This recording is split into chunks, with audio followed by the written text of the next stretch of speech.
most people think that the close is right here. The close actually happens right here.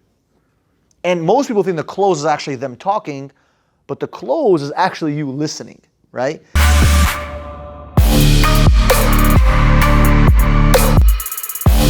Right? What kind of questions can you ask them that's going to make them kind of give you all the data, all the intelligence that you need to close them? Because most people think that the close is right here. The close actually happens right here. And most people think the close is actually them talking, but the close is actually you listening, right? Listening to the little things that they tell you, okay? The introduction to short story is a very easy process. You're just trying to get in, just kind of create curiosity and give them a reason why you're talking to them, right? For you guys, it's easy because you guys are literally, the advertisements are creating the curiosity. So the intro short story, to be honest with you, is kind of already taken care of. So you're pretty much jumping in quickly. You're kind of grazing through the intro short story and just going directly into what? The presentation. So you're literally finding out where are they. A lot of times, from what I'm hearing, you guys are already automatically talking about the product. So I would ask a bunch of questions in the beginning to kind of understand, okay, where's my customer? Where are they? And where are they trying to what? Where are they trying to go? Or what are they trying to run away from? Make sense? So they're trying to run away from something, or they're trying to go towards something. So your job is to identify, okay, is this customer or this prospect, are they more triggered by what they're running away from or running towards something? Like, for example, when I was 19, if you would have talked to me about Ferraris, Lamborghinis, the life, the vision, the this, the that, it wouldn't have made sense to me at that time. Because at that time, my life, I wasn't really chasing dreams. I had no idea what a dream was. When I heard the first time on a stage, a speaker said, "What are your dreams?" I'm like, "What do you mean? What is it? What is a dream? What does that mean?" I didn't understand that. I knew what nightmare was. I knew what I didn't want. I knew how I didn't want to live poor. I didn't want to live like my mom and my dad, live in a one-bedroom apartment with 30,000 people in there. That's not what I wanted. I knew that I didn't want to have, an apartment and live in a living room my whole life. I knew what I didn't want. I knew I wanted to have my own space. You understand what I'm saying? So sometimes you got to identify, is the customer running away from pain, or they're running towards some type of pleasure or some type of dream, right?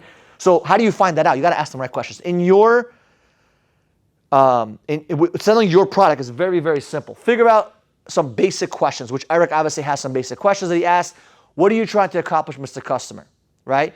Like, what current provider do you have right now? Obviously, those are basic questions, right? We ask, if I had a chiropractor right now, they say, "Hey, what is wrong with you?" My back is killing me, right? But just basic questions of what is your current provider? What do you guys ask? What else? Boom, are you currently receiving service, or are you trying to get things started? Right? So you got to identify, those are basic questions to identify, all right, where does this person stand? Then you want to ask them, okay, all right, you're getting new service. So how come you're thinking about getting new service? Or not even saying that, because remember, you're not pitching one company, you're pitching multiple companies. So when it comes to new service, what are you really looking for?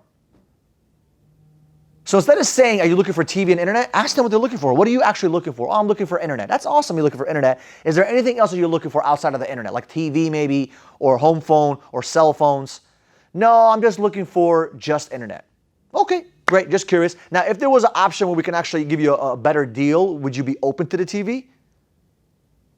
Nah, I just need the internet. Okay, that's it. You already got they don't want to talk about TV. So to you to pitch them TV is a waste of time, but you can talk to them about the TV. But sometimes they may say, it was a good bundle deal. Yeah, I'll be open to the TV. They usually say that? They say it depends on the price. Depends on price. If they say it depends on price, that means they're open to it. They're just not 100% sold because they don't want to spend $3,000 on TV and internet. So qualifying questions, right? You're literally identifying, okay, where are they? What are they trying to do? You do a good job at that. But now you want to start asking questions about, okay, what is it that made them curious enough to click on the advertisement, put their information, and speak to you outside of getting service or outside of switching companies? Like, what is their real motive? What are they trying to accomplish? So I like to ask them, I think that's a great, that's where I'm going at. Like, do me a favor, by the way, write down all these questions, because I'm going to make a list of all these questions so we can give it to new agents as well. It's very important. I mean, these questions are going to literally, you're probing to get information. So if you can write them all down for me and then give me like a picture of it so I can type it out. So qualifying questions, yeah, that'd be a great question. So when you saw the advertisement, what kind of piqued your interest? Or I wouldn't even say that. Sometimes I'd be saying like, so I see that you're looking to get some of the best deals. What is the most important thing for you when it comes to the internet? Yeah, but a lot of times you guys ask that, a lot of times people ask that question, but they're not peeling into the onion of why. So what do you guys using the internet for? Right? You can ask that question. Oh, I use it for, gaming. Okay, great. Instead of going deeper, most people just say, okay, great, and they just move on to the next question. Instead, you should be digging deep. Oh, really? So you play a lot of video games? Yeah, I love playing video games. I love Warcraft. Okay, great. So do you ever experience any kind of buffering or any kind of like signal issues or any kind of traffic issue? Like, do you ever experience that? Yeah, sometimes. Oh, really? What happened? So now you're figuring out, you're digging deep to the layer of what's really important to them by digging through those questions. So I see you guys asking outer layer questions, but then you're just moving on to the next question and to the next question. You're gathering data, but you're not really gathering deep data. Does that make sense or no? So for example, if someone says I have bad internet, right? What would you tell them? Yeah, wow, what's happening with your internet? Like, what's happened? Nah, it just sometimes doesn't work really well. Oh, really? How come? It's open-ended questions that are literally to give them, they're literally going to spill the beans. So they're going to tell you, oh, my router sometimes doesn't work, or I had 7 technicians that's been coming for the past 2 weeks to my house. See what I just got? I got data now. I got information. They have a technician coming there 7 times a week, and you ask them, really? Wow, how must you feel about that? Just curious. How does that make you feel? What am I doing now? I'm reminding them about the pain. I'm kind of stirring up, because look, this is the pain. They have all this pain that's underneath. It's piling up. All you just did was just dig it out and put it into the air. You ever had a bunch of garbage that stays on top of, like, you ever seen like any kind of dirt or garbage or old food? If you leave it alone, the smell kind of dissipates, right? But then the second you move it around, oh, the whole room smells like ass. Why? Because you just mixed it around. You just mixed that garbage for them. They feel the pain. They smell it. They're feeling it right now on the phone call. So it'll be easier for you when it comes to the close to, hey, I understand that you don't want to actually, pay the installation fee or the $100 fee. I understand that. But based on our conversation, you told me you don't want to be dealing with that kind of nonsense.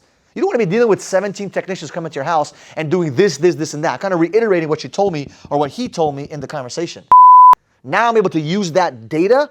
So when they give me an objection, I can use that to close the deal. You get it? A lot of times we're not getting enough data in the beginning and we're trying to close them in the end with just objection handling. But it'll work. But how amazing would it be to actually use the data they actually gave you early on to specifically close that customer based on what's going on in their situation? Understand? And how would you know that? You dig deep. So I understand you had technicians come over and things didn't go that well. Was there anything else that kind of bothered you, that kind of made you upset? No, that's pretty much it. I'm saying, so let me ask you a question. In a perfect world, what would actually make you feel really, really, really excited about getting the best internet? Just curious.